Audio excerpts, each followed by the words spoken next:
to be Eurocentric.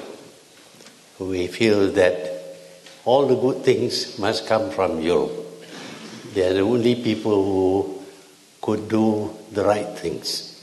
And so we borrowed from Britain in particular a lot of system, ideologies, ways of thinking, moral values, etc.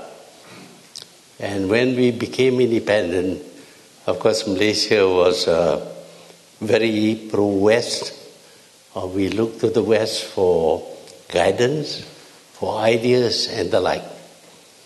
Halfway through we decided to look east. This is not something which ex-colonies do, but we decided that we should look east, because in the east there are many countries which have done very well. Japan, for example, was doing quite well and was well on the way to becoming the second biggest economy in the world. There was also Korea. Then there was China and other Eastern countries doing quite well. And for that reason, we decided to look east, to learn from the East, because now we find that the East not only had caught up with the West, but in many instances had actually advanced beyond what Western achievements.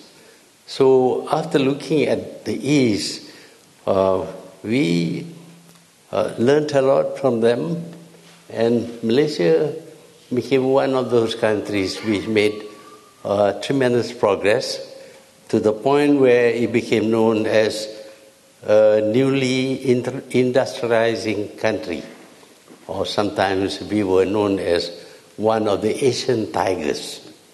We learned from the Japanese a lot of things, not just technology, but also we learned about their work ethics. And we believe that their work ethics contributed to their success. We tried to adopt some of their work ethics, and in the process, Malaysia was able to compete with the other newly independent countries, and we made a lot of progress unexpectedly, because we were an agricultural country, but we became fairly well industrialized by looking at Japan, Korea later on, and now of course we are looking at China. Now we keep on looking at the West, because the West have a lot to teach us. For example, the West taught us that we are not quite democratic. It's one of the things that we learned from the West, that we are not quite democratic, although we do have elections, and the opposition did manage to win quite a number of seats, but we were told that we were not democratic enough because we do not change governments every time we have elections. The same party won every election and continued to be the government of the country. And this lasted for 60 years until in 2018, when the government party, the coalition which won independence for the country, they lost to a new coalition of the opposition parties. Of course, we were also not really democratic. We were ruled by dictators who had so many cronies. All the people in Malaysia who succeeded in doing well in business in particular, they were the cronies of the government at that time. Again, we learned a lot from this criticism of us. We, of course, had dictators as leaders of the government, and we were quite corrupt, and we ruled without consultation with anybody else. So from the West, we do learn a lot of things from their criticism. But from the East, there was no criticism. They seemed to have nothing to say against us. But the West is always telling us, you are doing things wrong, you are not up to the mark, you are not democratic enough, and all sorts of other criticisms were leveled at us.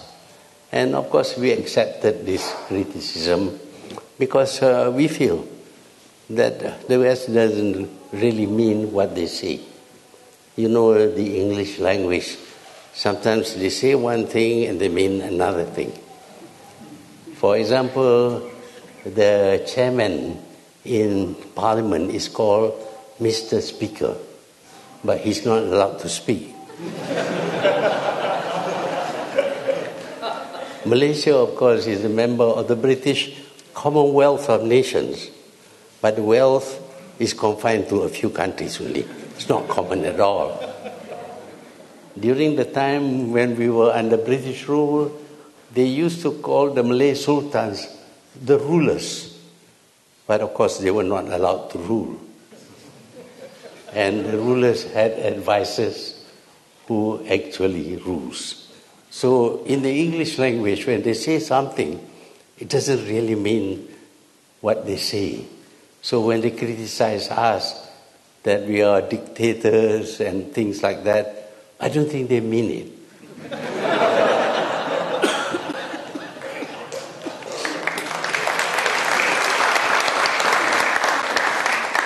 So we didn't mind being criticized. We also felt comfortable with Eastern countries which never criticize us. Then we have the New World Order, which is constantly being changed mostly by the West. The West comes up with a lot of new ideas, and we are told to accept those ideas. For example, they decided that there should be a world without borders. And of course, we never refused or reject the idea. We accepted the idea. Unfortunately, when they say the world without borders, they meant only capital flows. Capital can flow in and out regardless of the borders. But of course, later on, when you have no borders, people also want to cross to other countries. Now, of course, although they still believe in a borderless world, they are putting up walls and barbed wires to keep out people. So the borders have come back for people, but for capital is okay. The capital comes in and out of our country. And at one time we suffered from a currency crisis because money came in large quantities to buy shares in our market, pushing up the value of the shares. And when the shares were valued at a higher enough level, they then dumped the shares, took their profits and left the country, leaving, of course, the locals who had invested together with the foreign investors, hoping to have a very good increase in the value of the shares, suddenly finding that the shares were practically valueless. But these are things that happen all the time, and Malaysia somehow or other managed to handle these problems, in particular with the currency crisis of 1997-98. We survived that because we were unorthodox people. Just as when people were looking at the West, we decided to look at the East. In the case of the currency crisis, we did something wrongful. What we did was we fixed the exchange rate. Nobody can trade in our currency. And of course, we were told the country would collapse. But instead of collapsing, the country did very well and came out of the crisis. Now, of course, the great minds in the IMF and the World Bank says, well, Malaysia was right in doing that, but it's too late for many other countries. So we see today the world in a mess. The world is in a mess. Everywhere you see a lot of things are happening which should not be happening. In Latin America, we have huge numbers of people migrating north to go to America because they see America as a paradise. Unfortunately, Mr. Trump doesn't like the color of their faces, perhaps, and he has erected a wall. But the march still goes on. Even in Europe, you're seeing a lot of Arabs and Africans moving here by the millions. And one country at least put up barbed wire barriers. And the European Union today is not what it is supposed to be. We have Brexit, we have a lot of unhappiness about the Union, we have differences of opinion, etc., so that the European Union, instead of being a model for the rest of the world, has now deteriorated and is no longer regarded as a model. In the Middle East, of course, there are wars being fought. Why? It is because the Western world feels there should be a regime change. There should be democracy. And what is the result? The result is anarchy. In many of the Middle Eastern countries, there is a lot of fighting, tribal wars, civil wars, and even open wars between nations. That is what is happening in the Middle East. And also we are looking at the confrontation between U.S. and China, and also U.S. and Iran. And this confrontation has led to warships being sent to the South China Sea and to the Gulf, and we are now on the brink of a war. God forbid that we should have a war now, because we are likely to destroy this whole world. But again, the East is very silent. We are not proposing ideas for the rest of the world to accept. We are ready and willing to accept ideas coming from the rest of the world, basically from the West. And we find, unfortunately, that after fighting wars for more than 3 millennium, we find that the idea of wars to settle conflict is still there. And the threats are always being thrown at various small countries.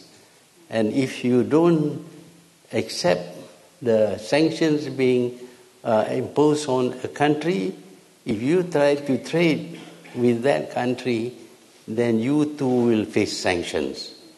So the world is not free at all. We are being governed by the most powerful countries in the world. My belief is that war is a crime. Killing people, if you kill a person, you will be charged for murder. However, if you kill 7 million people, you are decorated with medals and they erect statues for you. So this seems to be at odds with our moral values. You kill one person, it's okay. It's not okay. You will be charged and probably hanged if you are in Malaysia. We still have the death penalty. But if you kill 7 million people, that's okay. You are glorified. Your name appears in history books and all that.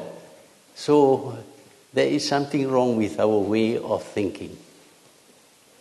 Problems, conflicts between nations should not be settled through killing people. That's what war is all about killing people. I think we should be civilized enough to avoid killing people. My belief is that unless we reject war as a means of settling conflicts and instead replace it with negotiation, arbitration, and resort to a court of law, then I think our civilization will be regressing. My belief is that despite 4 million years of living as civilized people, we are still very primitive. We are still at the level of killing people in order to solve problems. I hope that one day the idea that war is a crime would be accepted by the world. I thank you.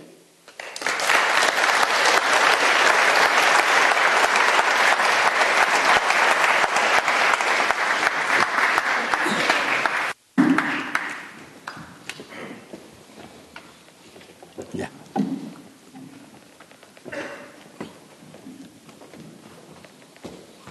Thank you very much for that speech. I'd like to start off with a question relating to the content of your speech. So you talked about how Malaysia should learn from the East rather than from the West. Why do you think Malaysia, unlike other post-colonial nations, was able to learn from the East?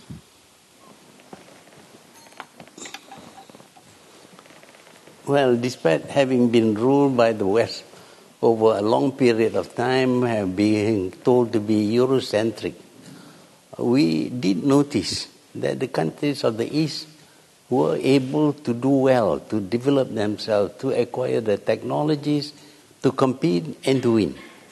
And they must be doing something right.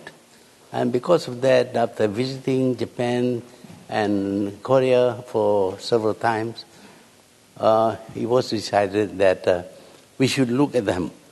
They must be doing something right. That is why Malaysia decided to change course and turn towards the East while remaining with our Western values. In the last few months, one of the Asian tigers, Taiwan, has legalized gay marriage. Do you think Malaysia should learn from the East in that way? I don't understand this gay marriage. Marriage is about, procuring children. But gay marriage, do they get children? What do they do? Well, they adopt children and things like that. Today, the institution of marriage has been discarded almost. No marriage, no family. What are we going to be? To us, this is a regressive way of thinking. Simply because you think people should be free, then they can do what they like, and they feel like marrying men and men, women and women, oh, that's okay, that's their right. I think rights have got limits. There's no such thing as absolute right to do everything. So should old people who can't have children be allowed to get married? Or should infertile people be allowed to get married? Well, if you get married, it must be between a man and a woman. Okay. So you've kind of gotten back into politics quite recently after a spell out of politics. Why did you choose to get back involved? Why did you decide to become Prime Minister again? I didn't decide. Actually, I had stepped down voluntarily. Nobody pushed me out.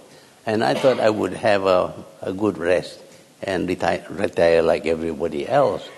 But a week after I stepped down, people came to see me and asking me, please do something about the new Prime Minister, because he has discarded all the things that he promised to do.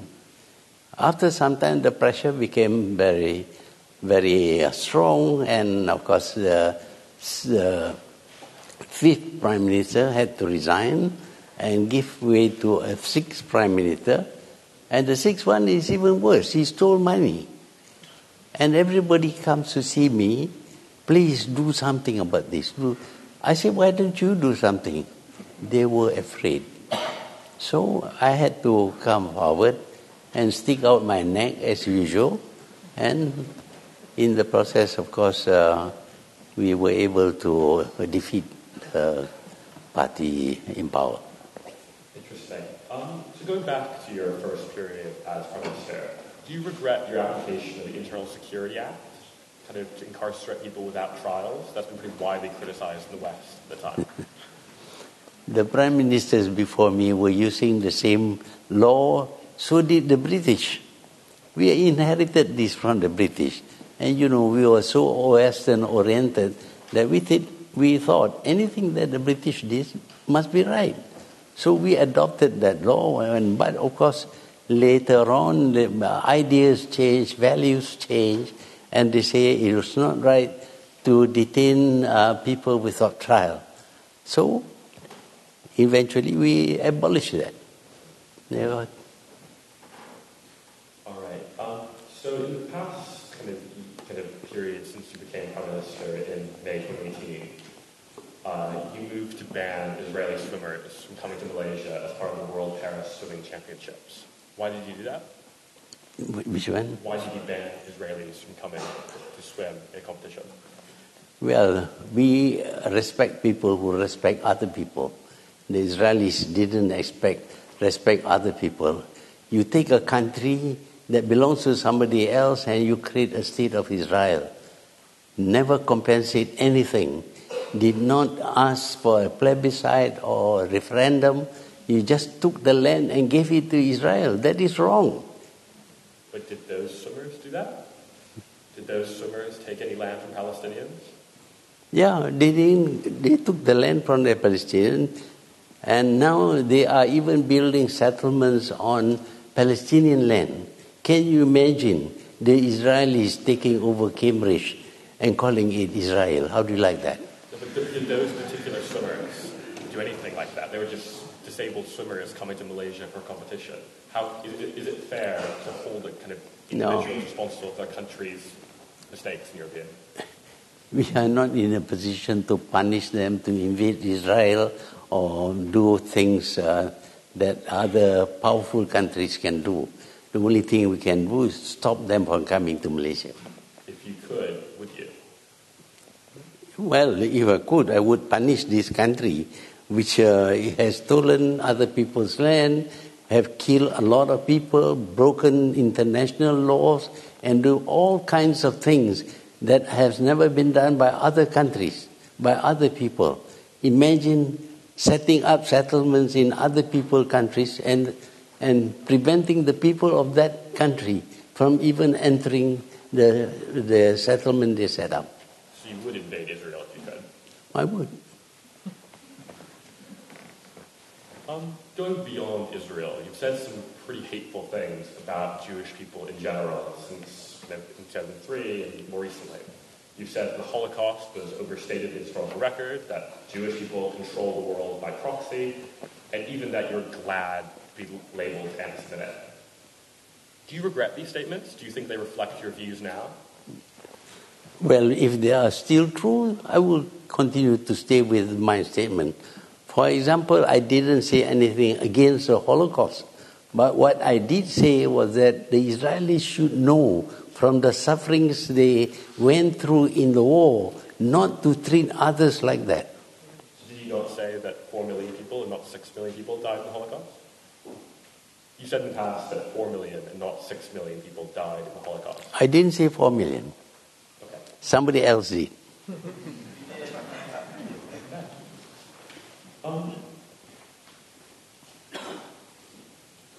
So you've been kind of going beyond kind of Israel, LGBT rights. You've been talking a lot about foreign affairs recently. So what do you think of what's going on in Sudan at the moment? I know you've spoken about that in the recent past. Well, I don't know about Sudan. I was in power in Malaysia for quite a long time. I decided to step down. But people are simply unable to take that step to step down and give way to other people. They always want to perpetuate themselves. Also, if they've done something wrong, they know that if they give her power, they might have to pay a high price. But you came back after leaving, so that's different in some cases than... I came back because the very opposition, which used to call me dictator and all kinds of nasty names, decided that I should be their leader and I should lead them to beat the government. And that's what I did, at their request, not my request.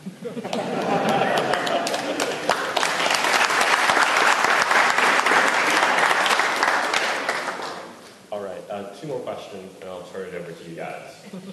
So when you kind of criticize Jewish people, do you think it's fair to label all Jewish people by the alleged crimes of the Israeli state?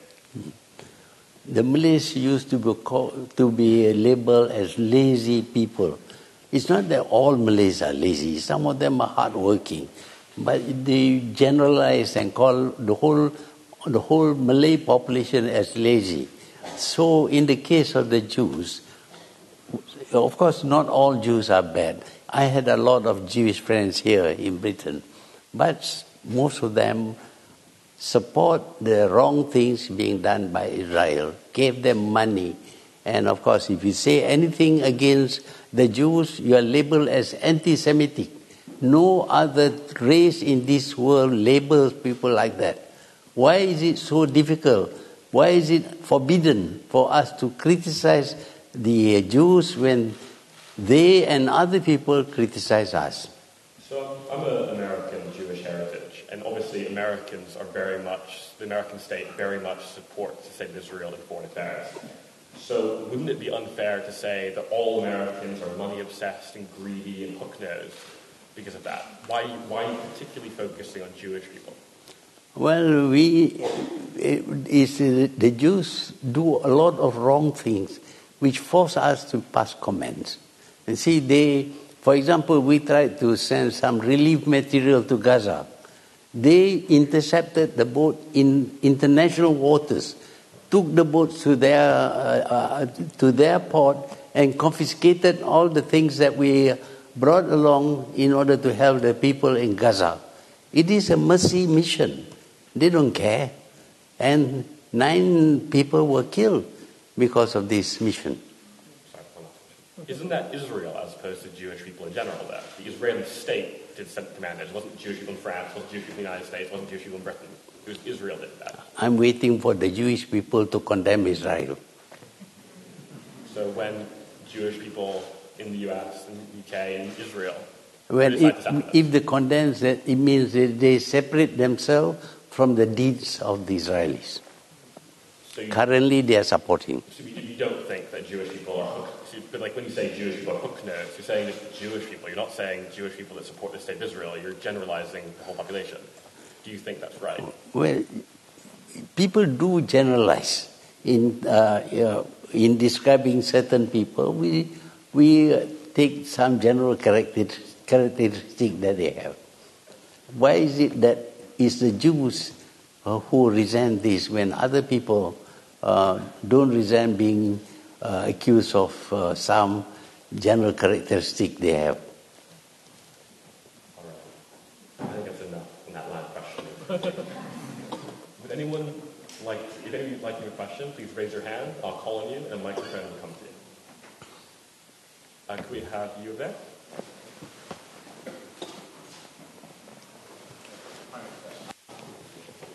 So there's an increasing scholarship, including from academics at Cambridge, commenting on an increasing trend of developing countries assisting each other in international development since late 2000s, early 2010s, etc. And of course, alongside that, we have a perhaps ignored and dismissed history of developing countries helping each other, before that, and somewhat being ignored now. To what extent do you believe that South development cooperation, as it's sometimes been labelled, is a recent phenomenon, or has a much longer history that should be uncovered more? I can't get the last part. I think the gist of it was, do you think that developing countries helping one another economically is something that's happened recently, or does it have a longer history? Well, sometimes we do help each other. That is why we formed ASEAN, the group of 10 countries in Southeast Asia. And it is the only grouping that has survived all these years. And one should notice that in ASEAN countries there is no war. We settle our problems through negotiation, through arbitration, or court of law. We had problems with Singapore, we had problems with Indonesia and Thailand. All these things were settled without having to resort to killing people.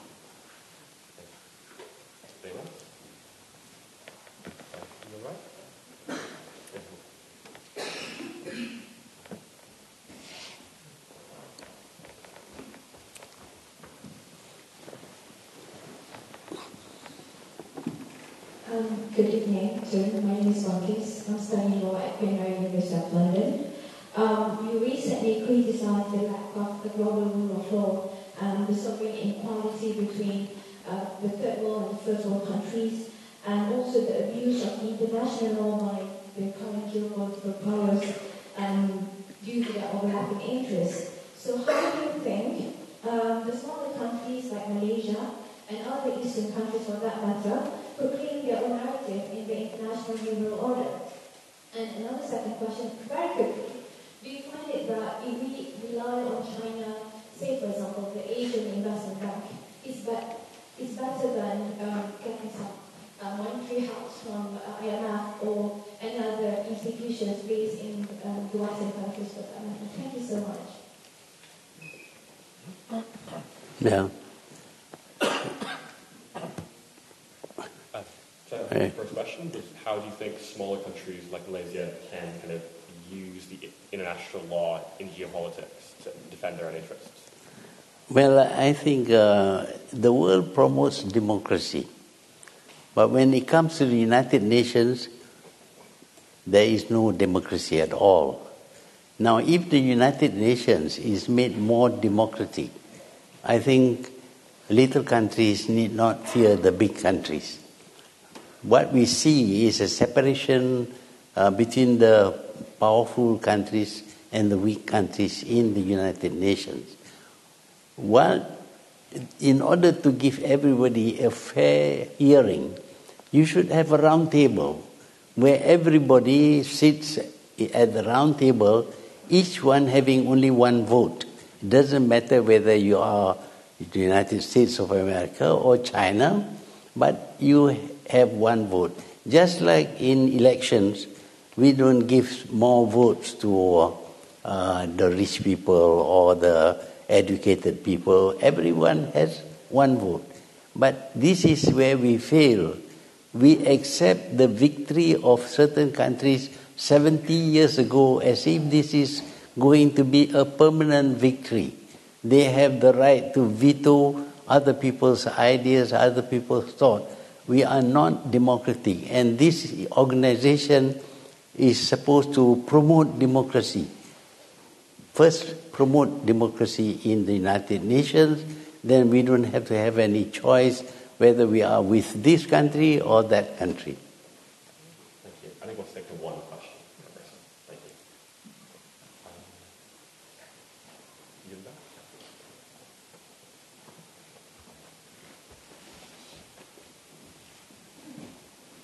Hi there, thank you for being with us. My name is Shadik Wahi. I'm from Yemen. I'm here to UC at Yale University. I have a question for you. As someone who saw Malaysia go through the whole stage of modernization, where do you see the future of many countries in the Middle East, specifically Yemen, Syria, Iraq? What's the way forward for these countries as we're trying to speak about this more democratic approach? Thank you.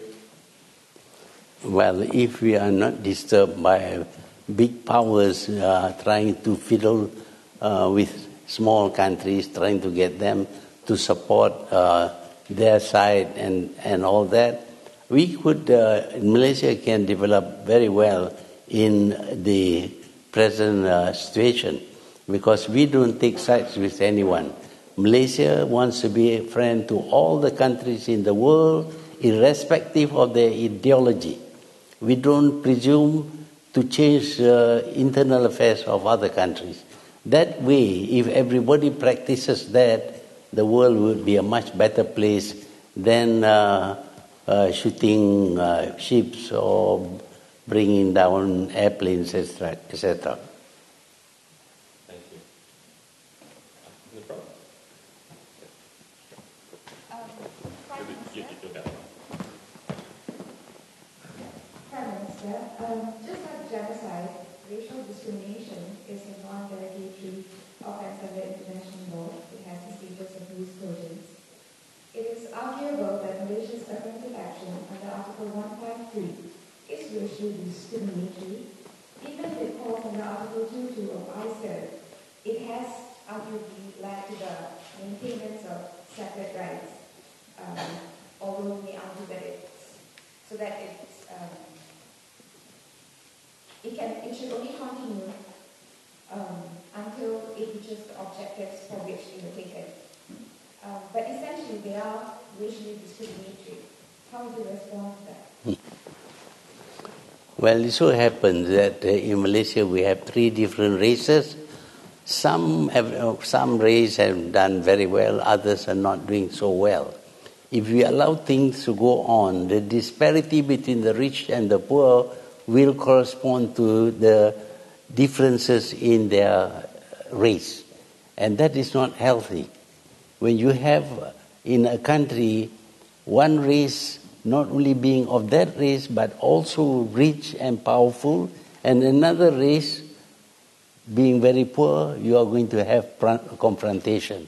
If you look at this country, at one time in England, the rich capitalists had all the factories and all that, where they employ workers, and workers were badly treated.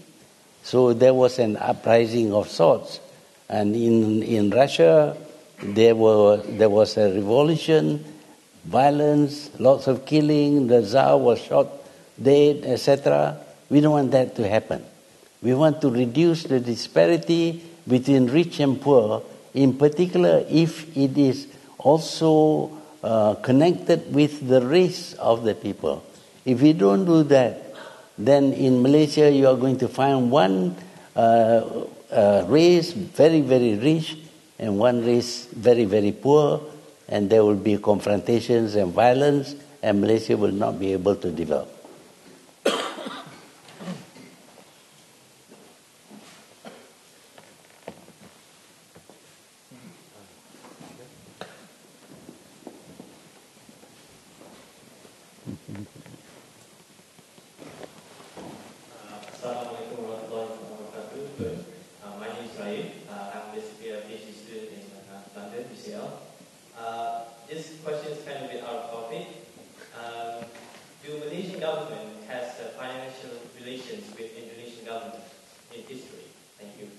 With the Malaysian government has financial relations with Indonesian government.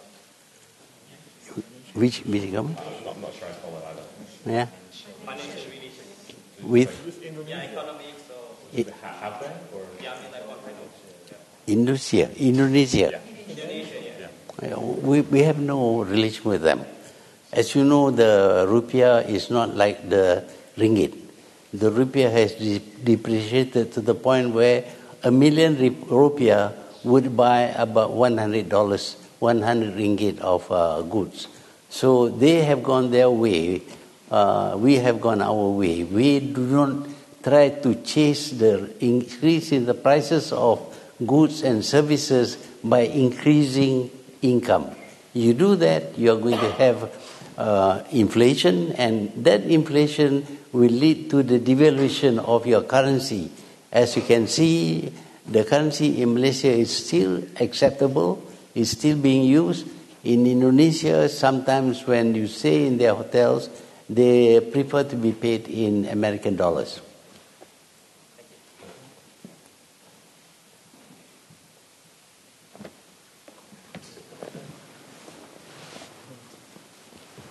Thank you, Prime Minister. You famously wrote that the Malays are spiritually inclined, tolerant and easygoing, while the non-Malays are materialistic, aggressive, and have an appetite for work.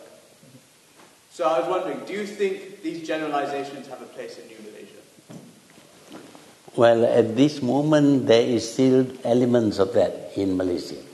The Malays are disinclined to work very hard, whereas Chinese are very good business people. They work very hard and they accumulate a lot of wealth.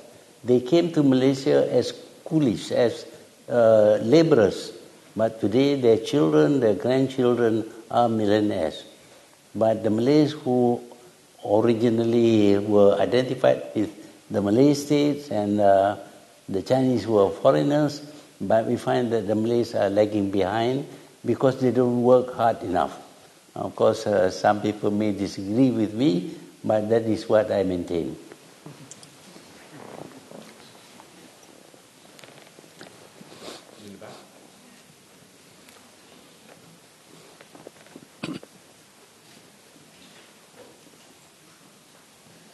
You earlier said that the British used to think that the Malays were lazy, and this is something that we shouldn't be thinking because it's a negative generalization, and it leads to being bigoted and to being racist, and that's not something that's good.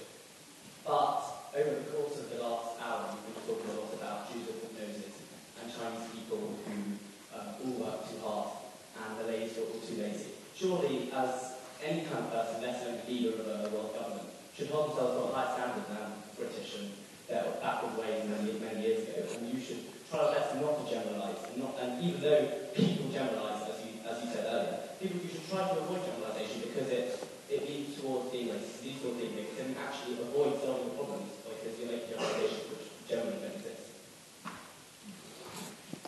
Well, whether we like it or not, sometimes we have to generalize in order to put people in certain category in comparison with other people. I don't think people should feel very hurt. I know the British used to say that the Malays are lazy. I'm afraid that sometimes I do agree with them, but that is a generalization. There are lots of hardworking Malays who are prepared to do everything possible to improve their situation. So if you, just one question for me, so if you acknowledge that there are many Malays that kind of fall outside of generalization, why do you say that Jewish people in general are inclined towards money? Why can't you say, that there's some clever Malays, some hardworking Malays, there are lots of Jewish people, maybe perhaps most Jewish people, that care about human rights, care about social justice, care about democracy? As I told you, I had some Jewish friends, very good friends. They are not like the other Jews. That's why they are my friends. They were.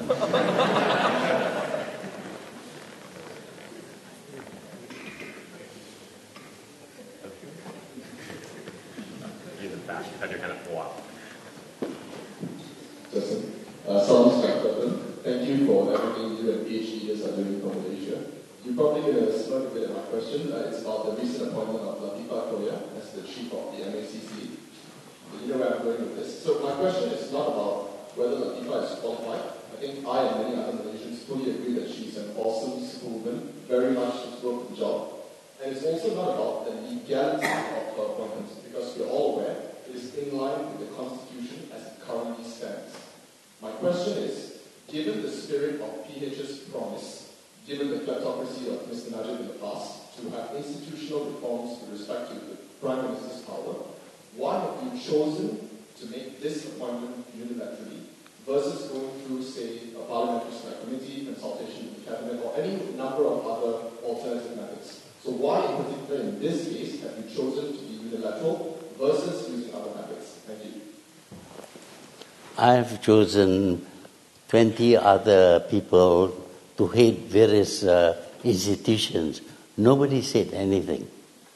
But now with Latifah Korea, I don't know why people are so interested in whether I followed due process or not.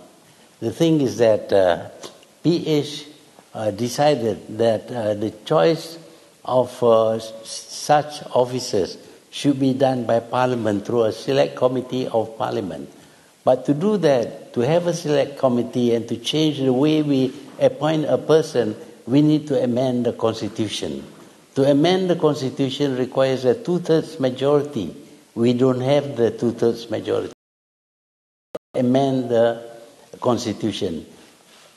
And so we continue with the old practice. The old practice is that I get names and I decide who should be appointed. It's a choice. And put it before the king approves. That's the procedure. I didn't go against the procedure. That was the before. It's still there now until you change the constitution and allow for a select committee of parliament to do the appointment. Then I will abide by that.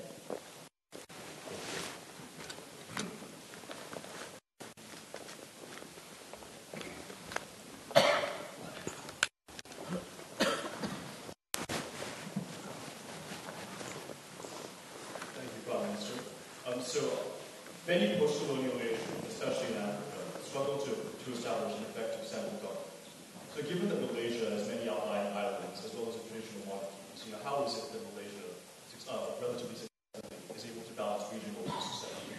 Thank you.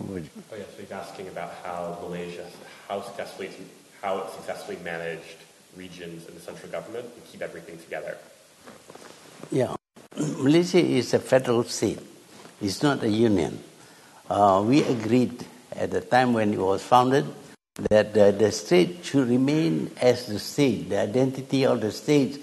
They do not want to give up the power that they had over their own state. So we drew up a list of functions that is allocated to the federal government and the ones that are given to the states. The states, for example, they have authority over resources, over land matters, and a few other things. But for the federal government, we are in charge of law and order. We have a single army and single police force that operates throughout the federation. This is done by agreement. Everybody seems to be happy with that kind of agreement. And of course, if they are not happy, they can express their unhappiness, and if we need to change the constitution, which is federal constitution, then we will do so, provided we can get the necessary. Thank you. Thank you.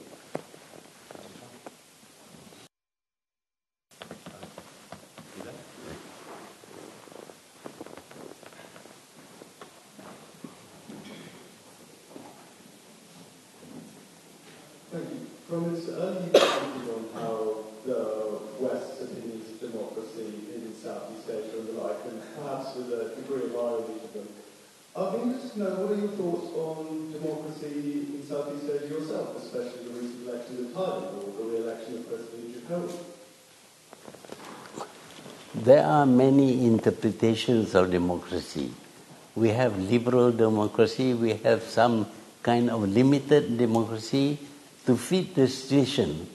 In Malaysia, there is a tendency for the different races to confront each other.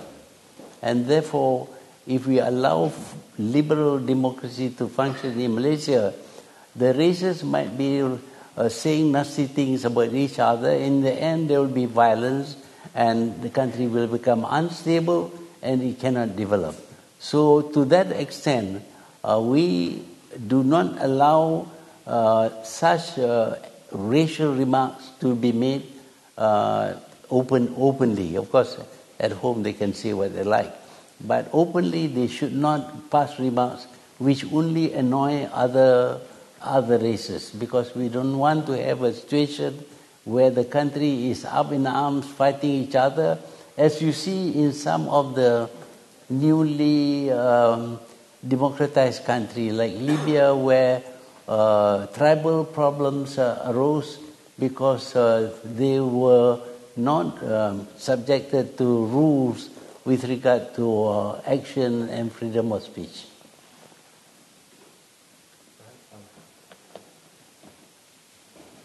The woman there? Yeah, you. No, the woman behind you, sorry. Hi, my name is Anne. Thank you for being here. So the concept of sustainable development asks us to balance the social, economic, and environmental pillars. And I'm wondering what your vision is for ensuring that Malaysia's palm oil sector how Malaysia's palm oil sector is balancing the environment and the economy? Palm oil. The palm oil? Oh, the palm oil. Yeah. We are having problem with palm oil. Palm oil is the cheapest vegetable oil that can be that is edible. The other oils, you have to plant soybean, for example, every year to produce soybean oil. It's the same with rapeseed and others. But with palm trees, you plant today, for 25 years you harvest without having to do anything. So for that reason, palm oil is able to compete and win against those original soybean source of oil. There is a competition there, and palm oil is likely to win. So they invented this idea that we are cutting down trees to plant palm trees. We are depriving animals of their habitat. But we have to have living space for ourselves. We have to make some money from the resources that we have. And what we have is that we have fertile soil suitable for palm oil, and therefore we produce, we grow oil palm and produce palm oil. We want to compete with the rest of the world in a fair way. But when you start talking about the environment, you are clearing forests, and look at Britain, for example. Where is Sherwood Forest? Is still there? Is Robin Hood still operating from there? They have disappeared. Most of the Europe has cleared all the forests in Europe, so much so that there are no wild animals in Europe.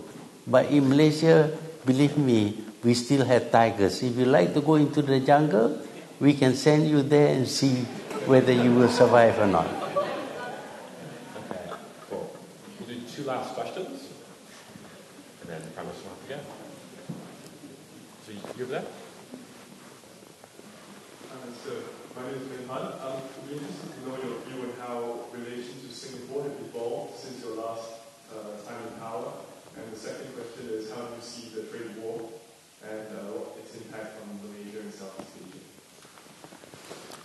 Well, we have a little problem with Singapore. Yeah. Way back in 1926, when Singapore and the peninsula were under British rule, the British decided to sell raw water at 3 cents per 1,000 gallons. That was in 1926. The cost of things have gone up. But now Singapore still insists that they pay only 3 cents per 1,000 gallons of raw water, which when they purify and made potable, they sell at 17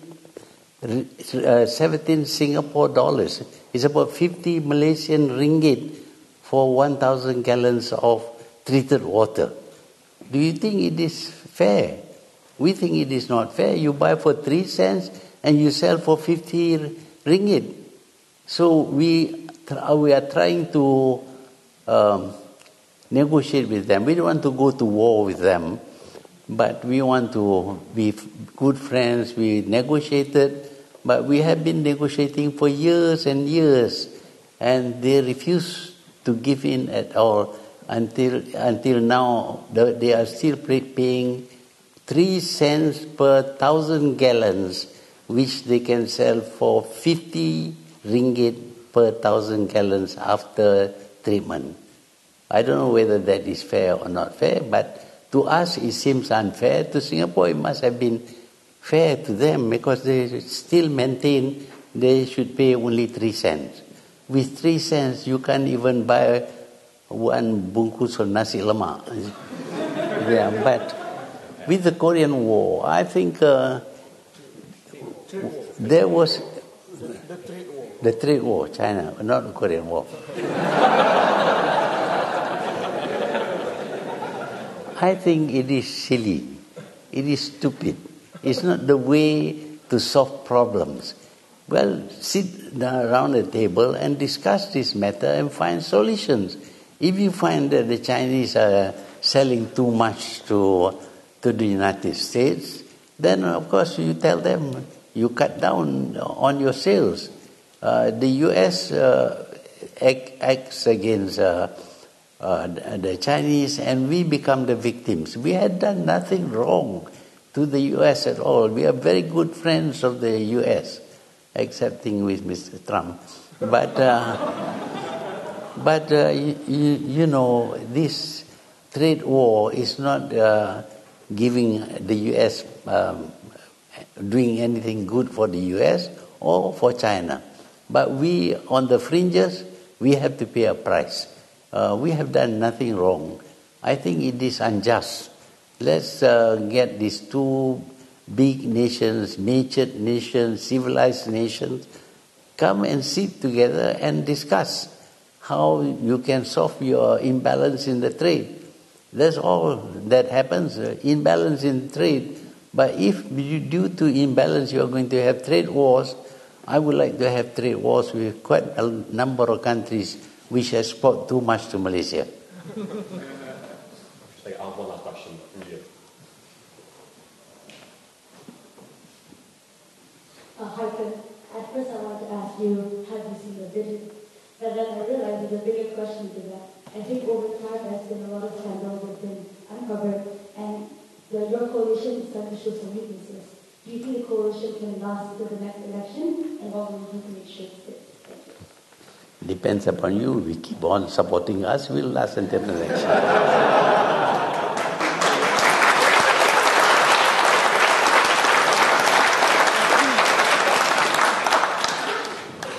Fair enough. It's now the Prime Minister's time to leave, I'm afraid to say. So if you could please stay seated while the Prime Minister leaves, and then we'll tell you when it's time to go. Thank you.